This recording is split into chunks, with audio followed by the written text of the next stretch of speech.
మొత్తం విషపూర్తి ఆహారమే కారణం ఏలూరు జిల్లాలో ఘటన ఉన్నటువంటి వార్తని హైలైట్ చేశారు, ఒక ఇన్సిడెంట్కి సంబంధించినటువంటి వ్యవహారాన్ని. లేకపోతే ప్రజలు స్పష్టమైన తీర్పు ఇవ్వబోతున్నారు.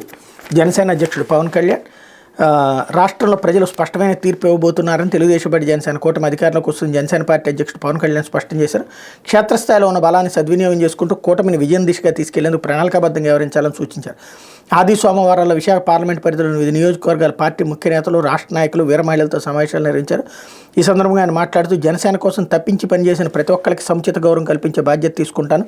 2019 తర్వాత పార్టీ బలంగా నిలిచేందుకు దోహదపడ్డ నాయకులకు అండగా ఉంటాను. ప్రజారాజ్యం సమయంలో ఉన్న ఒక చిన్న పరిచయంతో ఒక నాయకుడికి 2014 తర్వాత తిరుపతి దేవస్థానం సభ్యుడికి 2 సార్లు పదవి ఇప్పించాను. ఆయన ఇప్పటి వరకు పార్టీలోకి రాలేదు. ఇప్పటి ఎన్నికల్లో స్థానాలు మాత్రమే కాకుండా కూటమి ప్రభుత్వం ఏర్పడ్డాక వచ్చే అవకాశాలను దృష్టిలో ఉంచుకోవాలి. స్థానిక ఎన్నికలు, పిఎస్సిఎస్లు, ఇతర నామినేటెడ్ పదవుల్లో సముచిత స్థానాలు మనకు దక్కుతాయి. తద్వారా అందరినీ బలోపేతం చేసి ముందుకెళ్దాం. 3వ వంతు పదవులు దక్కించుకుందాం. మన కూటమి సుస్థిర పాలన అందించగలదని ఆర్థిక నిపుణులు, పారిశ్రామికవేత్తలు స్పష్టంగా చెబుతున్నారు. వ్యక్తిగతంగా నా ప్రయోజనాల కోసం నిర్ణయాలు తీసుకుని సమిష్టిగా ప్రణాళికాబద్ధంగా అడుగులు వేస్తానని చెప్పారు. నిన్న 4 పేర్లు అనౌన్స్ చేశారు. అది రాయలేదు వీళ్ళు తెలివిగా. ఇక్కడ ఈనాడు, ఆంధ్రజ్యోతి ఇప్పుడు చంద్రబాబు గారితో పవన్ ఉన్నాడు కాబట్టి ఈ మాత్రం వార్తలు కవర్ చేస్తున్నాయి. లేకపోతే గతంలో ఎలా చేసినాయో తెలుసు కదా.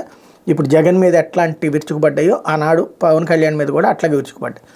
అయితే ఇక్కడ అసలు పాయింట్, ఆయన ఆ లిస్టు 4 పేర్లు అనౌన్స్ చేస్తే ఆ వార్త రాయకుండా ఉండడం అంటే వీళ్ళు ఏ స్థాయిలో అంటే తెలుగుదేశానికి ఇబ్బంది రాకుండా ఉండటం కోసం ఎన్ని రకాలైనా సరే వీళ్ళే స్క్రూటినీ కూడా చేసేస్తారు, వీళ్ళే సెన్సార్ కూడా చేసేస్తారు అనమాట. ఇది జరిగిన కార్యక్రమాన్ని కూడా. అది వీళ్ళకు ఉన్నటువంటి జబ్బు. పార్టీ బలోపేతం, ఎన్నికల నిర్వహణ కోసం 10 కోట్లు పార్టీ నిధికి ఇవ్వనున్నట్టు పవన్ కళ్యాణ్ ఈ సమావేశంలో ప్రకటించారు. సోమవారం మధ్యాహ్నం ప్రత్యేక విమానాలు రాజమహేంద్రవరం బయలుదేరారు. సమావేశంలో ఆయన వెంట నాగబాబు ఉన్నారన్నటువంటిది కూడా హైలైట్ చేశారు. లేకపోతే